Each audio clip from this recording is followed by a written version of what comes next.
Hi, my name is Rachel Handa with the Straitjacket Podcast. And I'm Keta Loren with Straitjacket Podcast. And today I have the pleasure of introducing our guest, Alex. Hi, Alex. How are you? Good. How are you guys?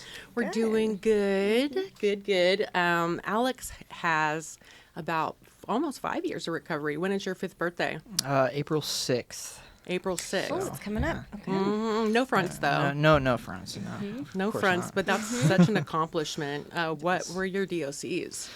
So I would say anything opiates. Okay. But methamphetamines come in hand Which in hand. is not an opiate. So Yeah, you which- don't discriminate. But listen, in the lifestyle, Right. sometimes it just goes hand in hand. Right, If it's there, you do it. Yeah. So. I used to call myself a trash can because if it was available, I was going to do it. Exactly. My favorite saying was, "Do you have any drugs to put with my drugs?" And people did. They did. They often did have other drugs to put. Here. What's your favorite drug? A charcuterie platter. Oh, a honestly. charcuterie. Yes, Exactly. I need a selection. So tell us a little bit about you growing up. Growing up, okay, so I would say like before, like all the drug use, it was kind of like I started out, not really knowing too much. I grew up in Corona, California, and I had my stepdad as far back as I can remember, and then I just had like these little faint, oh well. Your real dad this, your real dad that, and I didn't really understand it at first, but Right. I kind of grew up not really knowing my biological father and Yeah. being raised by my stepdad, my stepdad skated a lot, so he kind of got me into skateboarding, and from as long as I can remember, I've always been skateboarding, riding bikes, whatever it may have been, that's exactly what I was doing, as long as it was like action. Like Oriented. BMX style, like Exactly. okay. Building jumps out of wood and bricks. You know what I mean? Like doing the dangerous tricks and For the most part, hurting myself also. Yeah, being yeah, one it of goes them. along with it. Yeah, definitely. Yeah. But I started out doing all of that stuff, and that's what pretty much my foundation for being a kid was heavily involved with action sports and different things like that. I grew up like around my grandfather. I would say my grandfather was probably like a big father figure in my life. Okay. Because my parents were, like the cool parents. They were younger. My mom had me when she was like 19 years old. Yeah. So, like growing up, like it's weird thinking about it, but like I remember when my mom turned 30 and like I'm 30 now, and I remember my mom cried hysterically. Oh no. She was like, "Oh my God, I'm 30." And Was now she I'm like a party mom? pretty much, yeah. My mom, she was known to drink quite a bit. She was one of us per se, but like never really found her way towards the path of recovery. Okay.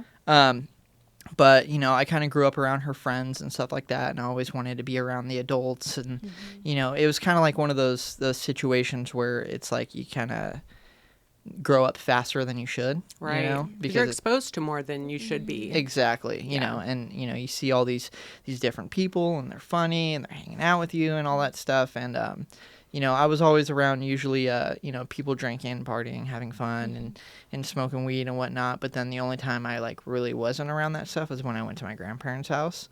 And then when I went to my grandparents' house, that's when I knew it was cracking, because it was like, oh, we're going dirt bike riding this weekend, or like, hey, I got you a bike, let's go and do this. And it was like, I had like this neighborhood kids. There was like everybody would get together and we'd play hide and seek at nighttime. You know what I mean? I remember doing that in Yeah. the neighborhood. Yeah, Fun and then Or like the times. base would be like some weird metal box in the middle of the complex or something. Yeah. The safe base. yeah, exactly. So we would play like hide and seek, and we'd hide in the tree across the yard and all that stuff, and then the lights would come on. And then all of our parents are yelling for us. And in my case, my grandparents would be like, "Time to come inside." Yeah. And it was like one of those instances where it was like a really good childhood memory, because like that's what I think back to. Yeah, but as far as like that goes, I lived with my grandparents for a little bit. And then Why were you with your grandparents and not with your biological mom? no, well, my mom lived there too. Okay. So my mom was still living at home technically. Okay. And then we ended up getting we ended up getting like an apartment in Colton, I believe. I think it was like Colton. And I remember we were there for like a little bit. And I have like very few memories, but I think that's like a core to where some of my more negative experiences, childhood experiences. Exactly. Yeah. It was where I was like, okay, this isn't cool. Like, I don't feel like I'm supposed to, see or have any of this stuff happen to me. But then my parents I don't think they could like afford rent or something like that. Yeah. My stepdad and my mom, and we ended up moving to another place in Colton, but it was like a mobile home where my grandpa, my stepdad's dad, lived, and we lived there for like a while, and I have some pretty fond memories there too. I mean, it goes down in the trailer park. Yeah, know? Yeah, exactly. And we lived there for like quite a while, but I think there was like one night, right, where I was like, I don't feel like sleeping in my room. Now in my room, I had like a plethora of Hot Wheel cars and like Hot Wheel tracks all around my room, so I love sleeping in my room, But then just one night, I was like, I'm not sleeping in my room tonight, and I ended up going into my mom and dad's room, where my sister, she was like still a baby, and we went and I went and I slept in their bed. And for some reason, I just did not want to sleep in my room. And then that night, actually, I think something exploded. I don't know if it was like the FAU or the water heater. Something exploded when my dad was getting up for work. And my room was actually the first room that filled up with smoke that night. Oh my gosh! So yeah. What a miracle. That's crazy. Yeah, and that's what I remember of that. But then I remember like firefighters being there, and they were giving us blankets and stuff. And then we ended up moving to Paris. I moved around. Not quite France. Paris, California. Yeah. Much different than Paris, France. I got excited. Yeah. I know. I was France. Yeah. No, Perris. Yeah. Paris. Yeah. There's no Eiffel Tower out there. No, it's out by like Temecula, right? Yeah. It's deep in the armpit by Hemet. Yeah, it's real grimy. Real grimy, sandy desert. Yeah, you walk outside if you got allergies, good luck, Good luck. Yeah, if you want water, good luck. Exactly. No. So then it was like, so we had like a short period there. My aunt lived there before, and she moved out. So then we lived there, and I have some good memories there where my parents' friends would come over and all that stuff. And I remember one time it was the day before my birthday, and they were like, "You need to go to bed early." And I was like, "What? What do you mean I need to go to bed early?" You know what I mean? It was like the audacity. The audacity. How dare you? Yeah, I was like, "I'm not going to bed early." And they're like, Trust me, go to bed. And so I went to sleep, and I woke up the next day, and they made like a big old track in the backyard. And there was like, aww, yeah, how and awesome. it was for my little electric quad. And so I would go down. There was like a little bridge that was over the top of it and all that stuff, and I just remember that pretty vividly. So even though you had you guys were obviously poor, and there were some consequences of poverty and then some alcoholism, but you had some real love going on. You have really fond memories of your childhood, and those stable people in your life, even though your dad was missing. When did you get introduced to substances? So substances, I would say probably end of 8th grade. Okay. 9th grade. Early. Yeah. Yeah. Was it through skateboarding and stuff? No. Okay. No. So I had friends that smoked cigarettes and stuff like that. I guess cigarettes were probably those things where people were like, oh, all the cool kids are doing it, might as well take a hit, right? Yeah. And I think that's probably maybe the first gateway was cigarettes, because it gives you that sense of points. Yeah, everybody else is doing it, So when I was probably about an 8th grade or so, I would go to these youth groups, and it was at a church.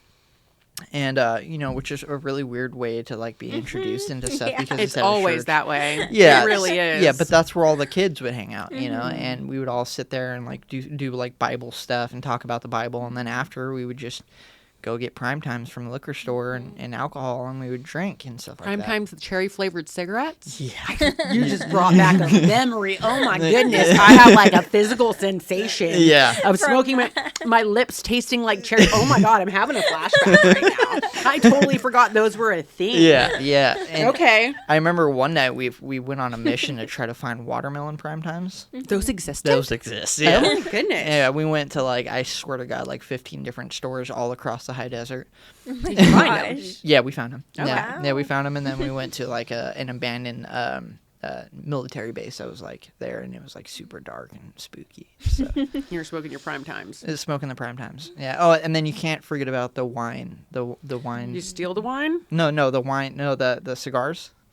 Oh, the wine flavored Black and Mild. Yeah. Okay. Yeah. Those. Listen, ran through the trenches over here, flashing back like I've been numb or something. Exactly. I'm PTSD from Yeah. that. Oh my Yeah. Oh my God. No, I literally have physical sensations being brought You back can still to me. taste it. I You can know what I taste mean? it. I can smell it. I know Yeah. where I was, you know, Yeah.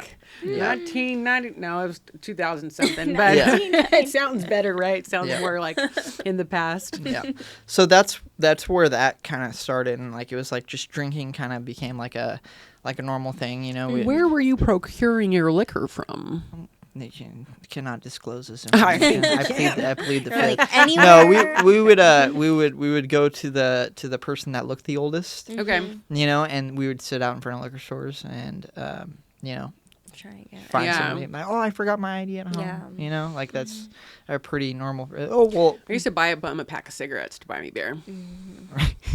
that's a You good would do one. it. That's a Yeah. good one. I can Or the opposite. I'd buy him a beer to buy me a pack of cigarettes. Yeah. Yeah. I mean, it's something along the lines of that. But then I also, like I said, I always usually migrated around the older people. So I think we had one or two older people that were Willing to contribute to the delinquency of a minor. because they went to youth group. They're model human beings. So Right.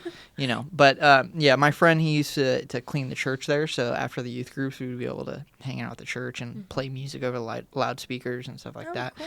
And you know, never in my life did I ever think that Lil Wayne Go DJ would be playing in the middle of a church or something like that. You know what I mean? It was good memories like that. But yeah, It's always so fun when you start. yeah, and then shortly after that, after drinking, my friend's dad used to grow weed by his pool. Yeah. So I would stay the night over there, and we would do this thing where we'd go and pick Dad's pool water. We call it pool water. That's a code name. And so we'd wait until they went to sleep, and then we'd steal a bunch of Newports out of his the Newport menthols out of his pack. Or no, they were Cools. I'm sorry, they were Cools. Even better. Yeah, Cools, and then we would take those, and then we'd go into the backyard and pull the leaves off the plants. And then we would dry them out, and we had a little bag of them. So then we would go and sit there and smoke them. And I was thinking back on it now, it's dude, you're lame. You Yeah, know, that's not even the good leaves. stuff. Yeah, It's that's not even the shake, good you stuff. know. Yeah, But at the time. yeah, but at the time it was enough. It did the trick, Right. You know? But yeah. So smoking weed was pretty normal. I was what we would consider as a normie. You know, Yeah. I was a normie then, just drinking and doing all that stuff. But where I would say where the Jump off the cliff happened. The jump off the cliff happened probably was about 9th grade. Okay. So So pretty quickly evolving. yeah, pretty quickly. You know, I'm going to parties and doing all this stuff, and then it's just I remember I had gotten in this relationship, and I was super stoked because there was this girl. She was a senior, and I was a freshman, newly a freshman. You know what I mean? And I was oh, she's hot. And my friend's I dare you to go get her number. And I was why not? You know what I mean? Why not? I'll try. So I went up to her, and I was oh, you have an iPhone? And she was yeah, I have an iPhone. And I was oh, can I see it? And she was yeah, sure, here. And she hands it to me, and I took off running with it at school. I don't know. That was the way to get her. But hear me out, dude. Hear me out. It worked. Yeah, it worked. I ran away, and I turned around. I was I'm just kidding. I'm just kidding. And she was I really thought you were going to take off with it. I was I'm not that mean. You know what I mean? I was well, maybe I just wanted to get your number. And she was you could have just asked. I was Right. like, Yeah, don't yeah, steal but how would you my remember me? And not You know what I mean? rob her. Yeah. Gentlemen at home, do Yeah. not rob the ladies that you are interested in. We do not like that. Yeah, but how would the new kids say it? Let them cook. You know what I mean? I was cooking right The there. new kids. Yeah. How the youngins be saying it Yeah, now. let them cook. I was Let 'em cooking. cook. Yeah.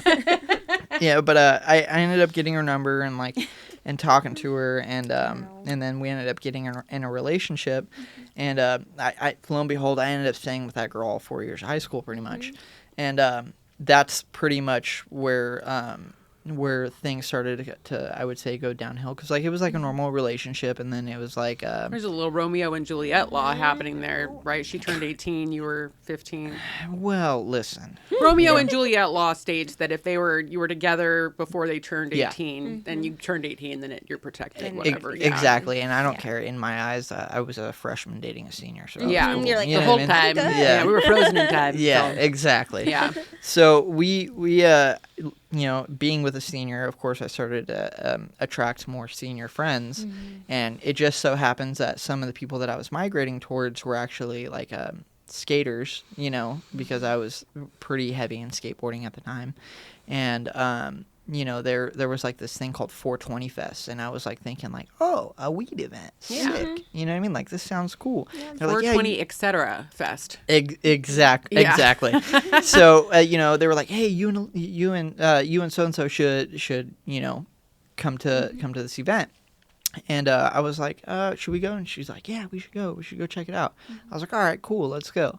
And then we ended up getting there, and I remember we were standing in line to get our tickets at the will call, and this dude walks up to me and he goes, hey, bro, you rolling? And I was flabbergasted. I was like, rolling where? And I was like, where are we rolling? He was like, no, are you rolling? And his eyes were so big and his pupils were dilated, and he was jaw jacking. I was like, what is wrong with this guy? You know what I mean? This is not what I expected for 420 Fest. You know what I mean? Right. I thought he was going to ask me for snacks or something, but Yeah. I guess not, No, he had snacks in drug form. Yeah. Yeah. So he elaborated what rolling meant, and it was taking ecstasy. And I looked at my significant other at the time, and I was like, ecstasy? And she was like, never tried it. I was like, should we try it? And she was like, I don't know. I was like, well, I'm not trying it unless you're trying it. She was like, Right. we'll think about it. And then we got into the event, and we decided to We try thought it. about it. Yeah, we thought about it, and we ended up trying it for the first time. And I remember that was the first night where I was tripped out, because it seemed like everything was happening so fast, but one thing didn't change. She was still linked to my arm the whole entire night. You know what I mean?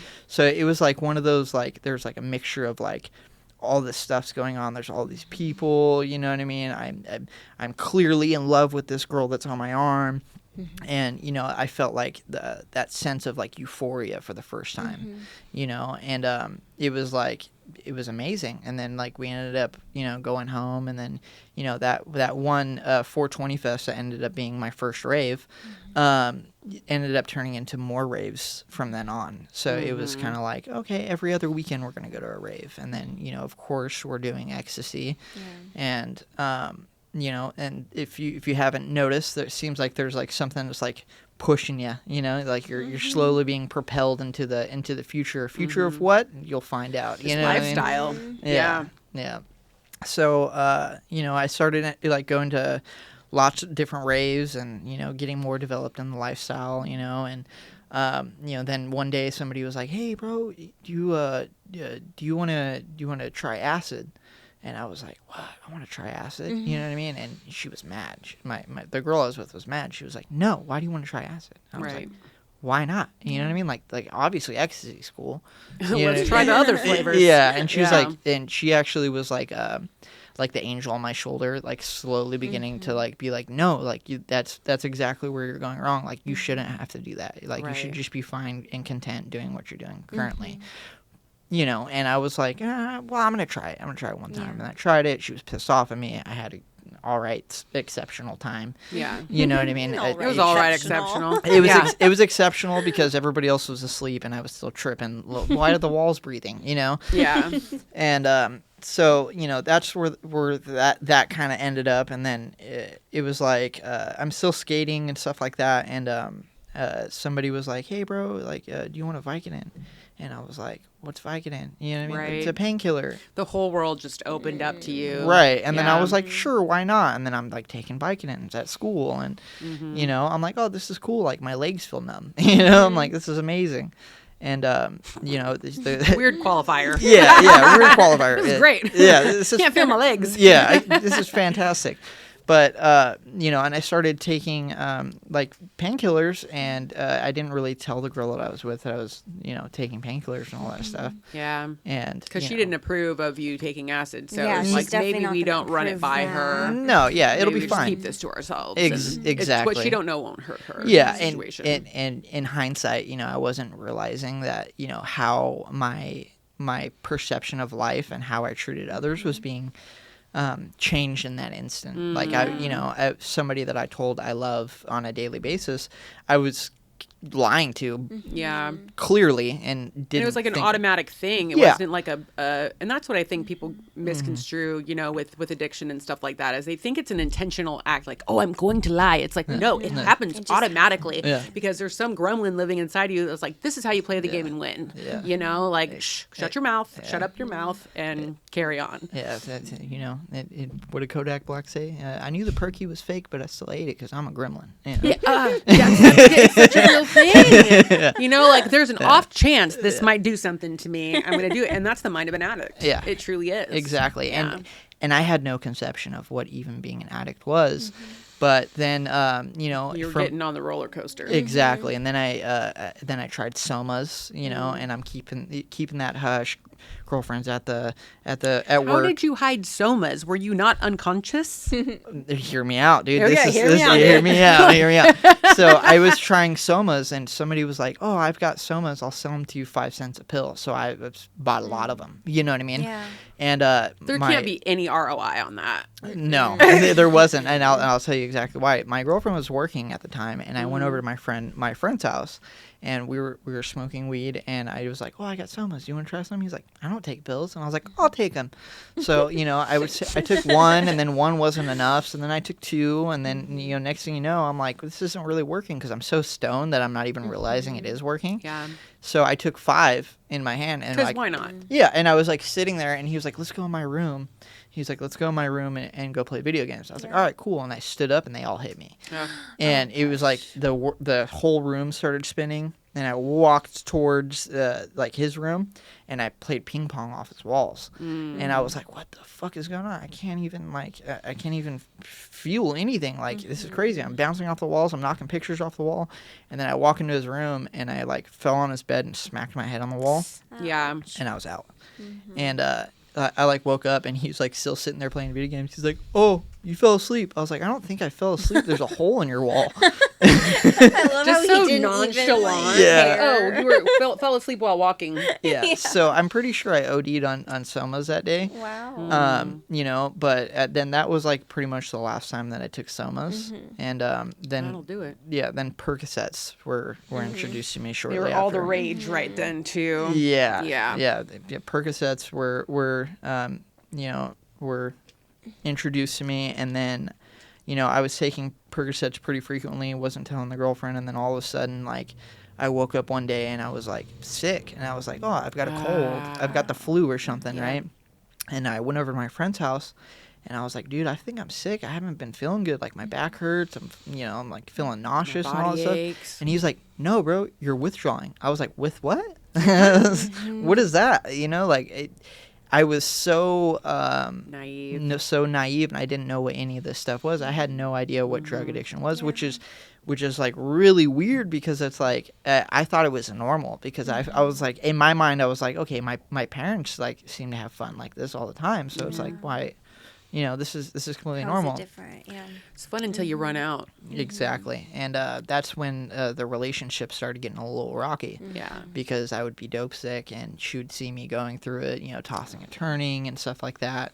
And, you know, my deceit and whatnot was starting to take over me. You know, I started stealing from family, you know, just so I can get well. Yeah. And that's not getting well. You know what I mean? That's not the complete opposite. And, you How know, long did it take to morph into heroin? So I that's did. the typical that's the typical timeline for most heroin addicts is we start trying things out and then you end up on pills and then you get sick, and pharmaceuticals are not always the easiest thing to get a hold of. And what is readily available, well, not anymore, but what used to be readily available, heroin, you know. And so it would be the jump that would be the train that somebody would take from one destination to the other. Pretty much. Well, how heroin came into the picture was we couldn't find any pharmaceuticals. Couldn't find Norcos. That's what I thought. Yeah. Couldn't find Norcos. We couldn't find, Vicodin. We couldn't find, anything. Just Dilaudid. dry. Yeah, Dry, no morphine, dry. not a single thing. And, I was fighting with the girl I was with,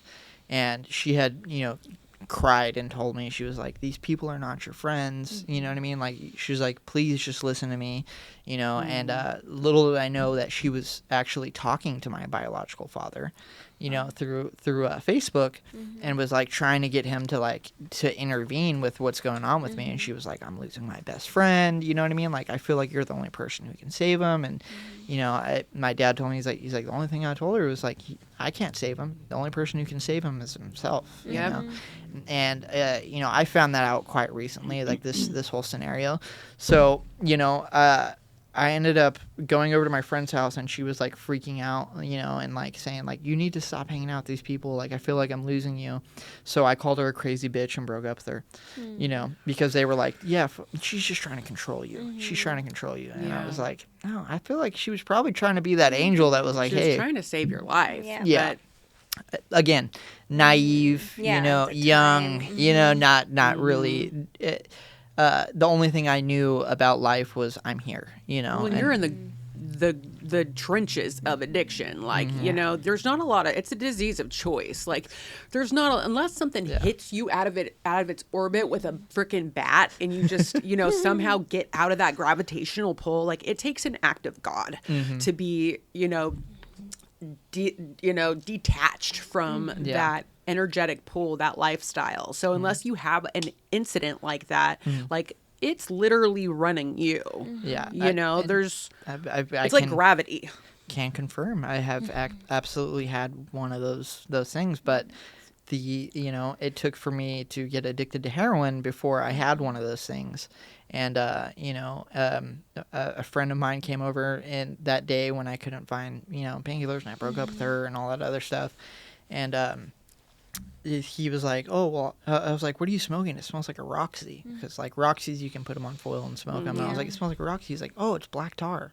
And I was like, ew. You know what I mean? Like, that's just so judgmental about the self you're about to become. Immediately. Like, I'm a clean drug addict. What are you talking about? You know what I mean? Like, this is ugh.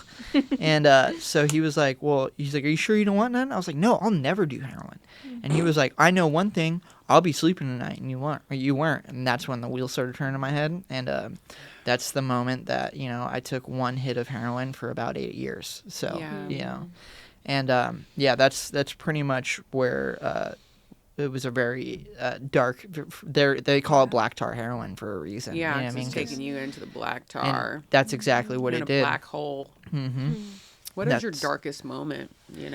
Yeah, I mean, I have in my addiction in black tar. I have unsuccessfully tried to kill myself 3 separate times, and that's probably my darkest moment.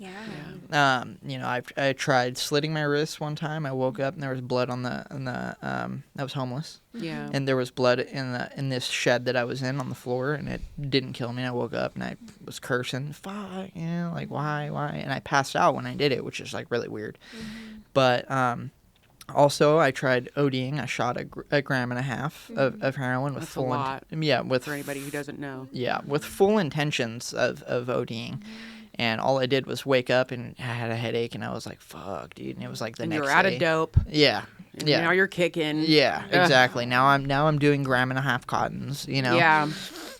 So there was that, and then I think there was another time I was like really fed up with the way my life was like, I felt like I wasn't in control because I wasn't, you know, Right. like there was nobody behind me at all. And, you know, so I thought, you know, like I felt like I didn't have family I could turn to, which is weird because my family loves me, you know, but I But you had probably separated yourself from them because that's what addiction Exactly. does. It isolates you from the ones that you love, and it makes them seem like they're the enemy because they're coming up against your addiction, and you are bound to it. Exactly. You're bound to it. So to separate you from it, which they're trying to do, you know, it's like life and death. Yeah.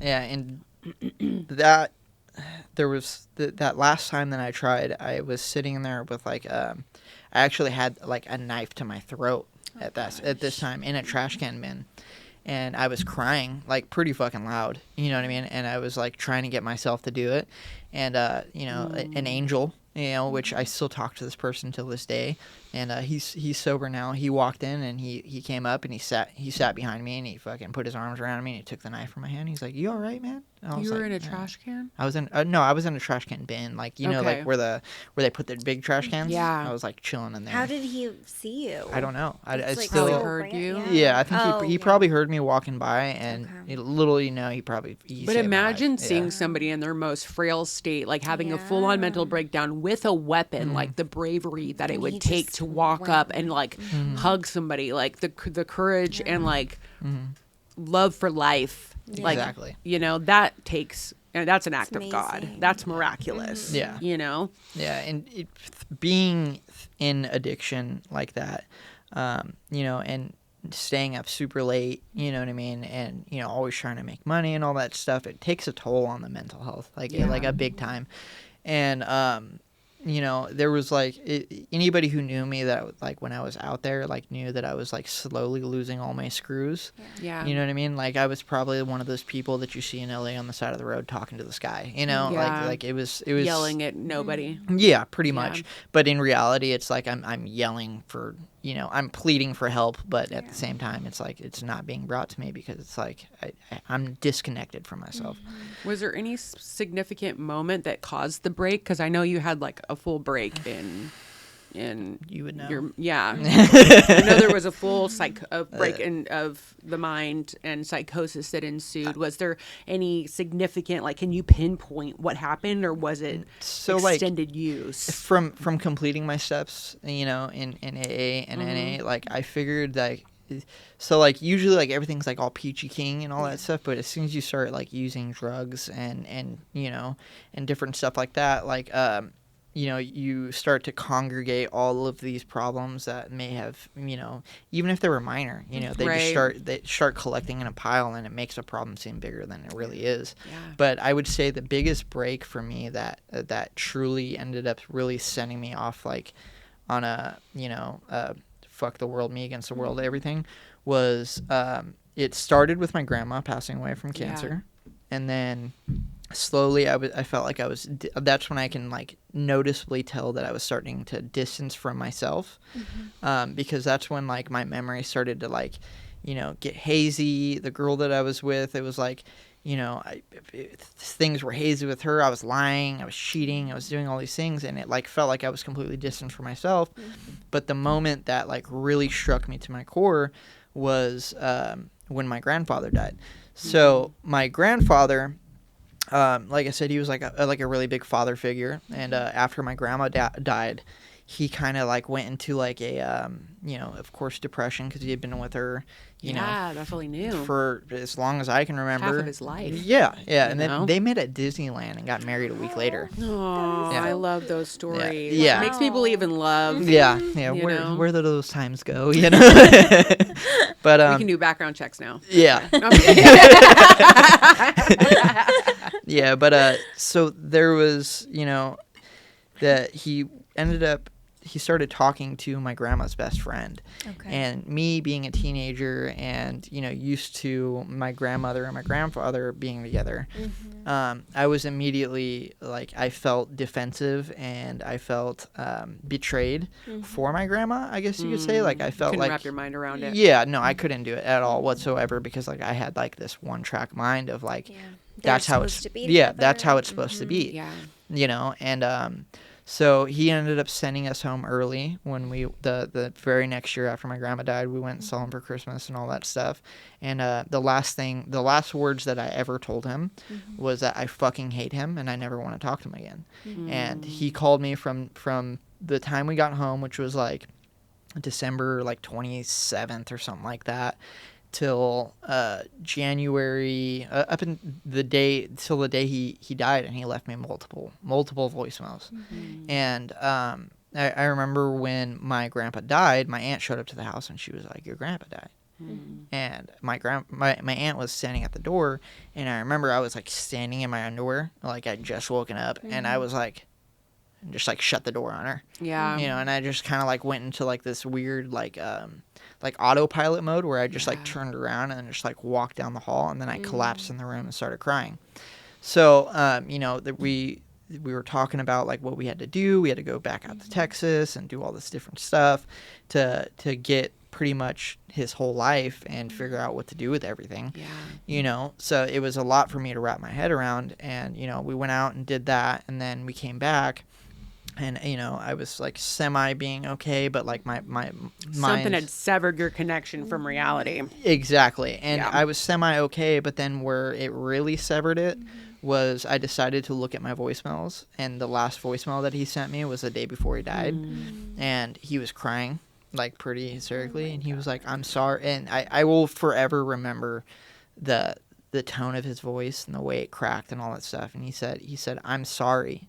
He's like, "I just can't be alone anymore. Please forgive me. I love you, bud." And then he hung up. And that was the last voicemail. So hearing that, the first thing I did was I started crying. I picked up the phone to the dude that let me try heroin for the first time, and I called him. And that's where it really like spun, you know, like it was completely severed away from everything. Like I stopped talking to, you know, my significant other, the person I was in love with, you know, and I just started distancing myself. And then, like, I came back, and then we were talking again. We went to my grandpa and my grandma's memorial. And what's weird is after I got sober and I got to do some work on myself, like, my aunt was, like, showing me pictures. And I was like, "Elizabeth," you know, my ex was there, you know, and, you know, she was like, everybody was like, "Yeah, you don't remember her being there?" I was like, "No, like I don't." Like, you know, I was completely. Oh, you weren't there. No, I was not there. Like I was not the person that I was. Like my childhood best friend, who I still talk to today, he was like, "Yeah, bro." He was like, "There was like a hazy look on your face." I was like, "Bro, I barely remember that day." You know what I mean? Like I remember bits and pieces, you know, and that's about it. Like I felt like a shell of a human being. So going from full-on psychosis to recovery, what was the turning point moment for you? The turning point moment for me was honestly the first time I had ever been interventioned, which was meeting my father. Yeah. Because, you know, I had so much time in addiction and whatnot, and without a sense of direction in any way. It didn't matter how many times my stepdad or my mom told me, you know, certain things. I think what the biggest turning point for me was getting intervention by my biological father. Yeah. And, you know, he interventioned me, and he sat down and he pretty much told me, he was like, "I don't want, you know, my son to die before I even get a chance to know him." And like, it didn't really register, you know, but it registered enough for me to be like, you know, like, what? Like it was the first time like those fingers started snapping in my ears. And, you know, he said he was going to put me through to recovery. And I was like, "What is recovery?"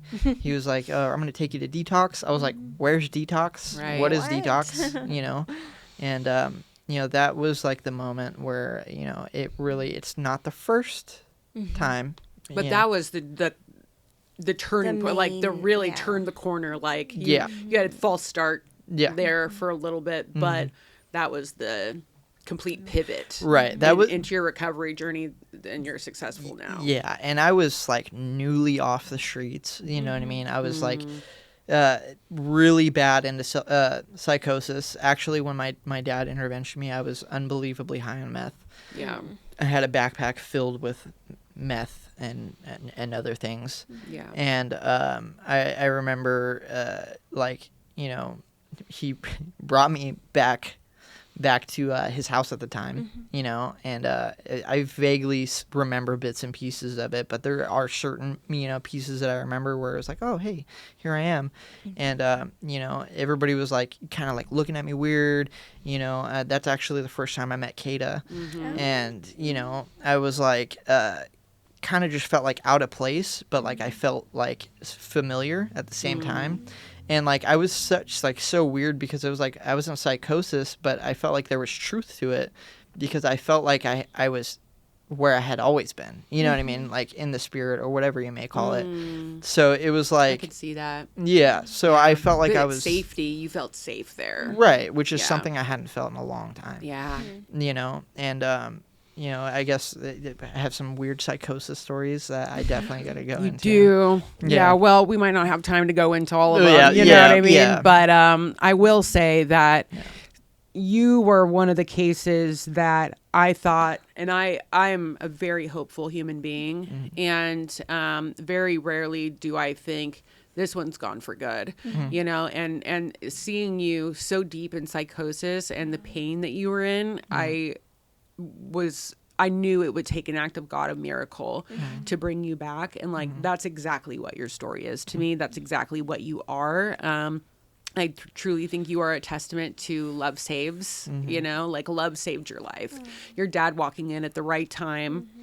Like the intersection could not have been more perfectly planned. Literally in the book, it says, you know, they have to be ready. You have to be at your bottom already in order to accept help. Like if you have any other, road to walk down, if you have any other maybe rejected it. any other option, if you have any other option, you're not going to take the path to recovery. It's just the way that it is. It's been tried and true. So for it to be that aligned, like this started before you even met your dad, with your girlfriend at the time, contacting him, getting him in contact, putting him on, you know, intel with what was going on with you. And then a plan was already being put in place before you even knew about it. Right. You know, and so that just goes to show that God's timing is impeccable, because it was literally perfect timing. And even though that's not your sobriety date to this day, that is the day that your life changed. Exactly. And that is the day that, like, you should still mark it on a calendar, you know, because that is the day that we got Alex back. Yeah, I mean, You it's know? hard for me to mark it on a calendar because I don't even think I could tell what I time or can't day it either, really was. but you know what I mean. Yeah. But universe spiritually, is like- we'll mark it on our spiritual calendar. Yeah. You know, but like I was in a spiritual realm for sure. you are proof that God is real. Yeah, like you are the absolutely. proof that it doesn't matter like how far down you've gone. Like you were on the streets in psychosis, completely lost your freaking mind, had nothing to your name, had, you know what I mean? Like you were in and out of jail. Like you are literally the poster board for addiction and mental health and mental illness, you know, at that point. And like today you are a successful, listen, you're a gentleman, you know what I mean? Like a contributing member of society and like a light in so many people's lives. So it's just amazing to see. I love the turnaround. I love watching that light because I got to see the process and like watching you become who you are. Like it has made me very proud. Yeah, I'm proud of myself, and I'm proud of, you know, everybody that I've met that has, you know, guided me and directed me and, you know, done the hard thing and be like, hey, stop. And Right. You know? I'm like, Right. "Oh, Yeah. sorry, you know, because, you know, ADHD, I've diagnosed. Squirrel. Yeah. Yep. Dude, You got because I did, yeah. He's like, huh? Yeah, I was diagnosed with ADHD at like 6 years old, and sometimes, like, especially when you get newly sober, it's really hard to get used to that feeling again, you know? So, like, you know, it's definitely a blessing to have people that, you know, not only accept me for who I am and like know that that's my personality as it is, you know, because like if you don't know me, just take a second and really listen to what I'm saying sometimes, and you'll find some pretty funny stuff. You know? And some hope and some inspiration. Exactly, But for the person yeah. that's watching on the other side, you know, that maybe doesn't have hope and they're trying to get to where you are, they're lost, they're hopeless, they're broken, you know, what do you have to say to them? Honestly, uncomfortability. If something feels like it's pushing you away from from doing it. Like, I feel like I should do that, but I'm not going to do it because this seems better. Always do the thing that's the hardest. You know what I mean? Whether that be calling your family or, you know what I mean, or just reaching out to somebody when you're having bad thoughts. You know what I mean? Whether it be, you know, stuff with you know, suicidal thoughts or, you know, thoughts of relapse or whatever it may be, you just reach out to a friend and just chop it up with them. It's, you know, like, no matter what, you feel like you know, a person will feel like they have nobody to turn to, but 9 times out of 10, the people that you talk to the most, if you just get honest with yourself and, you know, really focus on those relationships, I promise those people will help keep your walls up. You know, I have friends today that keep my walls up when I can't, you know what I mean? And we'll just sit there and just be like, hey, it's not that bad. You know what I mean? And it helps. You know what I mean? Like, it definitely helps. Well, they say that the opposite of addiction is connection. That is very true. You know, that's exactly what addiction likes to do. It likes to isolate you away so that, so you feel like you don't have anyone. It lies to you. If mental health does the same thing. Depression makes you feel like it's always going to be this way and that there's like no you're not help. worthy. Like, you're not worthy. No way out, but You're worthy. No. You are worthy. Yeah. Totally. Well, it was such a pleasure to have you here with us today. Thank you so much. Thank you so much for coming on and sharing your story. Absolutely. Thank you guys for having me. Of course. And this has been another episode of Straitjacket Podcast. Thank you for tuning in, and we'll see you next time.